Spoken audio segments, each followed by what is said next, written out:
Draped a towel over the Starlink antenna to try to hide the heat signature, and it looks like it's still there.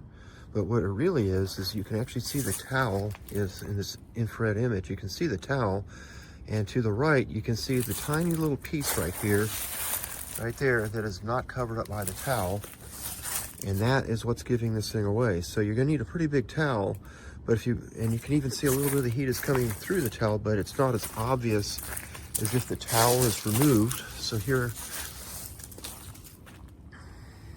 I just removed the towel, and that shape would be obvious to a drone to detect that this has got a Starlink system in it. So you definitely want to cover up the outside antenna, even with the heater off. Right now I've got the snow heater off, and you can still see that it's pretty visible. The ground temperature here is about 32 degrees, 33 degrees Fahrenheit, but I've got the snow melt turned on the Starlink antenna. Notice now it's 65 degrees.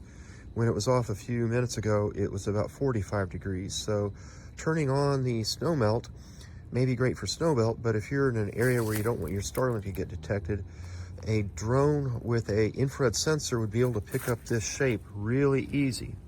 So what you're going to want to do is drape a towel over the entire antenna like this. And with that, notice how the heat, it takes a second for the, there we go. So now notice how with the heat sensor, how it's changed the look of this. So you definitely want to put a towel, and you want to have some air, an air gap around it so that air can get there. And notice that even with the towel on top of this, the heat is starting to show up along the edge of the towel where the towel is contacting the antenna. So you're going to want to get something to completely over drape the antenna so the towel is not contacting the antenna, and you get airflow under the antenna.